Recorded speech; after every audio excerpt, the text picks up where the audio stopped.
Shalom, selamat malam, saudara yang dikasihi Tuhan Yesus Kristus. Selamat berjumpa dalam renungan pada malam hari ini.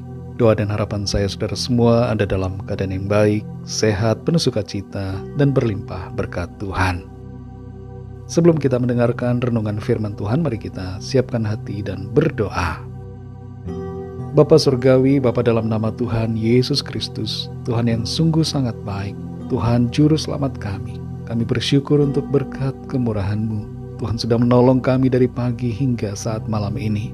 Semuanya kami dapat lakukan pada hari ini berkat kemurahan dan pertolongan Tuhan. Saat ini kami mau mendengarkan sabda firman-Mu. Urapi kami agar kami mengerti dan taat pada kehendak-Mu.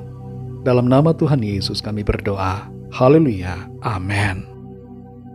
Saudara dikasih Tuhan, ayat renungan kita pada saat ini terdapat dalam kitab Keluaran pasal 21 ayat 33 sampai 34. Tertulis demikian. Apabila seseorang membuka sumur atau apabila seseorang menggali sumur dengan tidak menutupnya dan seekor lembu atau keledai jatuh ke dalamnya, maka pemilik sumur itu harus membayar ganti kerugian. Ia harus mengganti harga binatang itu dengan uang kepada pemiliknya, tetapi binatang yang mati itu menjadi kepunyaannya. Saudara dikasih Tuhan, ada kisah tentang seorang pasien yang sedang dirawat di rumah sakit dan tanpa sengaja menumpahkan gelas berisi minuman ke lantai di samping tempat tidurnya. Ia kemudian memanggil dan memberitahukan hal itu kepada perawat. Ketika perawat melihat tumpahan itu, ia kemudian memanggil petugas bagian kebersihan. Di rumah sakit itu ada satu kebijakan bahwa untuk tumpahan air atau kotoran di lantai dengan skala kecil dibersihkan oleh perawat. Sedangkan untuk skala yang besar dibersihkan oleh petugas cleaning service. Saat petugas kebersihan datang dan melihat tumpahan air itu, ia berkata bahwa tumpahan itu skalanya kecil. Jadi seharusnya perawatlah yang membersihkan. Sebaliknya, perawat mengatakan petugas cleaninglah yang harus membersihkannya. Perdebatan kecil pun terjadi antara perawat dan bagian cleaning service. Melihat itu, sang pasien menumpahkan air dalam botol minuman berukuran besar yang ada di mejanya. Dengan segera perdebatan itu berakhir karena tumpahan itu menjadi skala yang besar. Saudara dikasih Tuhan, kita hendaknya tidak menghindari apa yang menjadi tanggung jawab dan tugas kita, tapi mengerjakannya dengan sepenuh hati dan komitmen. Dalam keseharian kita punya tugas-tugas yang harus kita kerjakan, dan itu tidak bisa kita hindari, tidak bisa kita limpahkan kepada orang lain, dan tidak boleh juga kita menyalahkan orang lain atas suatu peristiwa. Kita perlu jadi pribadi yang bertanggung jawab dalam hidup ini. Dalam pasal 21 ini tertulis tentang berbagai perintah Tuhan untuk umatnya dalam kehidupan sehari-hari.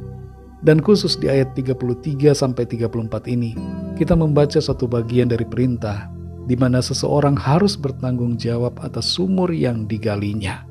Sumur harus ditutup agar tidak ada orang atau binatang yang terperosok dan mengalami kecelakaan.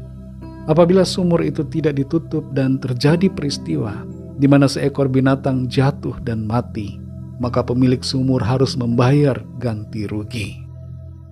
Inti dari perintah ini adalah agar setiap orang bertanggung jawab dengan hati-hati atas apa yang ia lakukan atau kerjakan, agar supaya tidak ada yang dirugikan.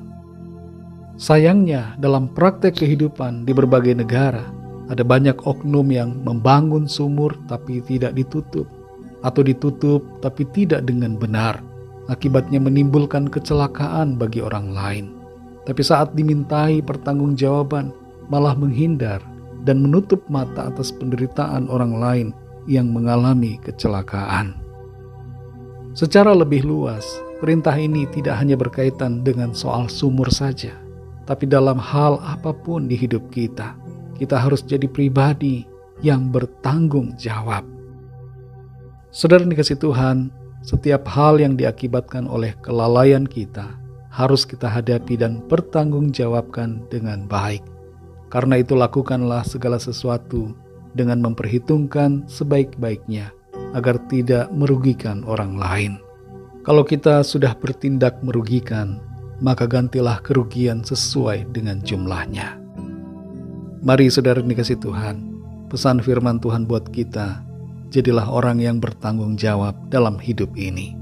Mulailah itu dari dalam keluarga kita, dalam kehidupan masyarakat, dalam pergaulan, dalam pekerjaan dan pelayanan, serta dalam berbagai hal lainnya di hidup kita. Jangan lari dari tanggung jawab, tapi hadapilah dengan hati yang penuh keberanian dan komitmen untuk bersikap benar sesuai dengan firman Tuhan. Mari kita berdoa. Bapa, dalam nama Tuhan Yesus Kristus, terima kasih kami mengucap syukur untuk firman-Mu yang sudah kami dengar pada saat ini, yang mengajarkan kepada kami bahwa kami tidak boleh lari dari tanggung jawab, dan kami hendaknya melakukan setiap tugas, tanggung jawab yang menjadi bagian kami. Dan kami mengerti bahwa setiap apapun yang kami lakukan, kami perlu berhati-hati dan memikirkan keselamatan orang lain. Bila ada sesuatu yang terjadi akibat kelalaian kami, maka kami harus bertanggung jawab dan mengganti kerugian. Terima kasih untuk firman-Mu yang terus menolong dan membentuk kami untuk menjadi pribadi yang semakin baik sesuai kebenaran firman Tuhan. Kembali malam ini kami akan beristirahat. Kami mohon perlindungan-Mu atas setiap kami. Lingkupi kami dengan kasih dan kuasa-Mu. Berikan kami tidur yang nyenyak dan bangunkan kembali besok pagi dengan kekuatan baru dan tubuh yang sehat diberkati Tuhan untuk kami pakai memuliakan nama Tuhan dalam segala aktivitas kami. Kami bawa kepadamu ya Tuhan setiap permohonan doa dan pergumulan kami masing-masing secara pribadi, agar Tuhan melawat dan menyatakan kuasa pertolongan-Mu bagi kami. Ada kesembuhan, ada kelepasan, ada pemulihan, dan ada pertolongan ajaib yang Tuhan nyatakan bagi setiap kami. Terima kasih Tuhan. Berkatilah bangsa dan negara kami Indonesia, dan juga semua bangsa di dunia ini. Lawatlah dengan kasih dan rahmat-Mu, agar setiap orang dari segala bangsa mengalami pengenalan yang benar akan Engkau, ya Tuhan Yesus. Ampunilah kami Tuhan akan dosa dan kesalahan kami, seperti kami juga mengampuni orang yang bersalah kepada kami. Segala puji hormat syukur bagi-Mu, dalam nama-Mu yang kudus, nama Tuhan Yesus Kristus, kami sudah berdoa dan mengucap syukur. Haleluya. Terimalah berkat Tuhan. Tuhan memberkati engkau dan melindungi engkau. Tuhan menyinari engkau dengan wajah-Nya dan memberikan kasih karunia. Tuhan menghadapkan wajah-Nya kepadamu dan memberikan damai sejahtera. Berkat anugerah dari Bapa Surgawi, cinta kasih karunia dari Tuhan Yesus Kristus, dalam persekutuan dan penghiburan Roh Kudus, menyertai kita semua sekarang ini dan sampai selama-lamanya. Dalam berkat nama Tuhan Yesus Kristus. Haleluya. Amin. Puji Tuhan, saudara dikasih Tuhan, saya percaya firman Tuhan menjadi berkat dan kekuatan buat saudara semua, dan Roh Kudus akan menolong saudara untuk lebih lagi memahami kebenaran firman Tuhan. Tuhan Yesus memberkati saudara semua. Sampai jumpa dalam renungan yang berikutnya. Haleluya.